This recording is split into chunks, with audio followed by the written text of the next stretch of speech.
ನನ್ನ ಅಕ್ಕನ ಮಗಳು ಒಬ್ಳು ಇದ್ದಾಳೆ, ಮಾನ್ಯ ಅಂತ ಹೆಸರು. ನಿಮ್ಮದೇ ವಯಸ್ಸು, about 2 years ago, 1.5 years ago ಅವಳು 9th standard ಇದ್ಲು.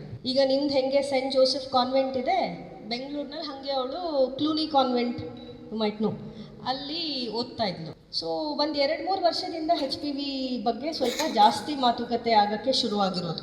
HPV ವ್ಯಾಕ್ಸಿನ್ ಬಗ್ಗೆ, ಹ್ಯೂಮನ್ ಪ್ಯಾಪಿಲೋಮಾ ವೈರಸ್ ಅಂತ ಏನು ಹೇಳಿದ್ರು, ಅಂದರೆ ಗರ್ಭಕಂಠದ ಕ್ಯಾನ್ಸರ್ ಬಗ್ಗೆ ಮಾತುಕತೆ, ಜನರಲ್ಲಿ ಮಾತುಕತೆ ಶುರುವಾಗಿರೋದು ಕೆಲವು ವರ್ಷಗಳ ಹಿಂದೆ ಅಷ್ಟೇ, ಒಂದು 5-6 yearsಯಿಂದ.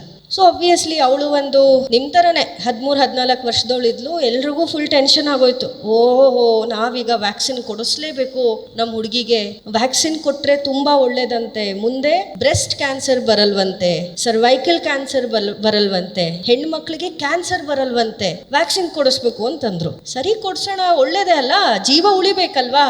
ಈಗ ನಿಮ್ಗೆ ಗೊತ್ತು ಎಷ್ಟು ಏರ್ ಪೊಲ್ಯೂಷನ್ ಆಗ್ತಿದೆ ಅಂತ, ಎಷ್ಟು ವಾಟರ್ ಪೊಲ್ಯೂಷನ್ ಆಗ್ತಿದೆ ಗೊತ್ತು, ಪ್ಲಾಸ್ಟಿಕ್ ಕಂಟ್ಯಾಮಿನೇಷನ್ ಎಷ್ಟಾಗ್ತಿದೆ ಅಂತ ಗೊತ್ತು. ನೀವೆಲ್ಲ ಗೋಬಿ ತಿಂತೀರಾ ತಾನೆ, ಗೋಬಿ ಮಂಚೂರಿ, ಐಸ್ ಕ್ರೀಮ್ ತಿಂತೀರಾ ತಾನೆ, ಬಿಸಿದು ವಡೆ ಬಜ್ಜಿ ಎಲ್ಲ ಪ್ಲಾಸ್ಟಿಕ್ ಕವರಲ್ಲಿ ಹಾಕೊಂಡ್ಬರ್ತಾರೆ ತಾನೆ ಅಪ್ಪ ಅಮ್ಮ ಅಥವಾ ಫ್ರೆಂಡ್ಸು. ನೀವೆಲ್ಲ ಹೊರಗಡೆ ಹೋಗ್ತೀರಾ ತಿನ್ನಕ್ಕೆ, ಎಲ್ಲ ಪ್ಲಾಸ್ಟಿಕಲ್ಲಿ ಕೊಡ್ತಾರೆ ತಾನೆ. ಸೊ ಮೈಕ್ರೋ ಪ್ಲಾಸ್ಟಿಕ್ಸ್ ಇಂದ ಕ್ಯಾನ್ಸರ್ ಆಗ್ತಾ ಇದೆ, ಕ್ಯಾನ್ಸರ್ ಇನ್ಸಿಡೆನ್ಸ್ ಜಾಸ್ತಿ ಆಗ್ತಾ ಇದೆ. ಸೊ ನಮ್ಮನೆ ಮಗು ಸೇಫ್ ಆಗಿರ್ಲಿ ಅಂದ್ಬಿಟ್ಟು ಅವ್ರ ಅಪ್ಪ ಅಮ್ಮ ಸರಿ ನಾವು ವ್ಯಾಕ್ಸಿನೇಷನ್ ಕೊಡಿಸ್ತೀವಿ ಅಂತ ಹೋದ್ರು. ಇವಾಗ ನಾವು ಗೌರ್ಮೆಂಟ್ ಅವ್ರು ನಿಮ್ಗೆ ವ್ಯಾಕ್ಸಿನೇಷನ್ ಕೊಡಕ್ ಬರ್ತಾ ಇದೀವಿ, ಬಟ್ ನಾವು ಹೋಗಿದ್ದು ಪ್ರೈವೇಟ್ ಅವ್ರ ಹತ್ರ. ಪ್ರೈವೇಟ್ ಅಂದ್ರೆ ಯಾವುದು? ನರ್ಸಿಂಗ್ ಹೋಮ್ ಗೊತ್ತಲ್ಲ, ಕ್ಲಿನಿಕ್ಸ್ ಗೊತ್ತಿದೆ ಅಲ್ವಾ ನಿಮ್ಗೆ? ನೀವು ಸುತ್ತಮುತ್ತ ನೋಡ್ತಿರಲ್ಲ ಎಷ್ಟೊಂದು ಹಾಸ್ಪಿಟ್ಲ್ ಇದೆ. ಆದ್ರೆ ಪ್ರೈವೇಟ್ ಹಾಸ್ಪಿಟ್ಲಿಗೆ ಹೋದ್ವಿ.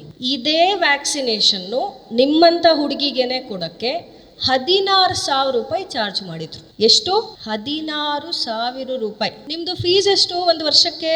8,000, 6,000 to 7,000, 8,000. ಸೊ ನಮ್ಗೇನೆ ಒಂದ್ ಸ್ವಲ್ಪ ಅಯ್ಯೋ 16,000 ರೂಪಾಯಿದ ಇದು ವ್ಯಾಕ್ಸಿನೇಷನ್ ಇಷ್ಟೊಂದು ಕಾಸ್ಟ್ಲಿನಾ ಅಂತ ಅನ್ನಿಸ್ತು. ಆಮೇಲೆ ಮಗಳ ಮೇಲಿರೋ ಪ್ರೀತಿಗೆ ಎಷ್ಟಿದೆ ಅಷ್ಟಿದೆ ಇತ್ತು ಅಲ್ಲ ಡಾಕ್ಟರ್, 1, 2, 3, ಇವತ್ತು ಎಷ್ಟಿದೆ? 11,000-12,000. ಇವತ್ತು ಒಂದು 4,000 ಕಡಿಮೆ ಆಗಿದೆ. ಅಂದ್ರೆ 2 ವರ್ಷದ ಹಿಂದೆ ನಾನು ಹೇಳಿದ್ದು, ಇವಾಗ ಒಂದು 4,000 ಕಡಿಮೆ ಆಗಿ 10,000-12,000 ಇದೆ. 10,000-12,000 ಕೊಟ್ಟು ನಮ್ಮವರು ಹಾಕ್ಸ್ಕೊಳ್ತಾರಾ? ಎಲ್ರು ಹಾಕ್ಸ್ಕೊಳಕ್ಕಾಗತ್ತಾ? ಶ್ರೀಮಂತರು ಹಾಕ್ಸ್ಕೊಳ್ತಾರೆ, ತುಂಬಾ ದುಡ್ಡಿರೋರು ಹಾಕ್ಸ್ಕೊಳ್ತಾರೆ ಅಲ್ವಾ. ಇಲ್ದೇರೋರು ಏನ್ ಮಾಡ್ತಾರೆ, ಆದಾಗ ನೋಡೋಣ ಬಿಡು, ಕ್ಯಾನ್ಸರ್ ಆದಾಗ ನೋಡೋಣ ಬಿಡು ಅಂತ ಸುಮ್ನಾಗ್ಬಿಡ್ತಿದ್ರು. ಅದಕ್ಕೆ ಸರ್ಕಾರ ಏನ್ ಮಾಡ್ತು, ಈ ತರ ಇಗ್ನೋರ್ ಮಾಡೋದು ಬೇಡ. ಯಾರ್ಯಾರು ಇದಾರೆ ಅಂದ್ರೆ ಯಾರು ಎಲಿಜಿಬಲ್ ಅಂತ ನೋಡಿದ್ರು. ಎಲಿಜಿಬಲ್ ನೋಡಿದ್ರೆ 11 ವರ್ಷದಿಂದ 45 ವರ್ಷದವರೆಗೂ, ಅಂದ್ರೆ ನಿಮ್ಮಲ್ಲಿ ಎಷ್ಟೋ ಜನ ತಾಯಂದ್ರಿಗೆ ಇವಾಗಿನ್ನ 38, 40, 42 ವಯಸ್ಸಿನವ್ರು ಇರ್ತಾರೆ, ತಮ್ಮ ತಾಯಂದ್ರು, ಅವರಿಗೂ ಸಹ ದೇ ಆರ್ ಆಲ್ಸೋ ಎಲಿಜಿಬಲ್ ಈ ಒಂದು ವ್ಯಾಕ್ಸಿನೇಷನ್ ತಗೊಳಕ್ಕೆ. 11ನೇ ವಯಸ್ಸು ಅಂದ್ರೆ 7ನೇ ಕ್ಲಾಸ್ ಮಕ್ಕಳು ಸಹ ಈ ವ್ಯಾಕ್ಸಿನೇಷನ್ ತಗೊಳಕ್ಕೆ ಎಲಿಜಿಬಲ್ ಇದ್ದಾರೆ.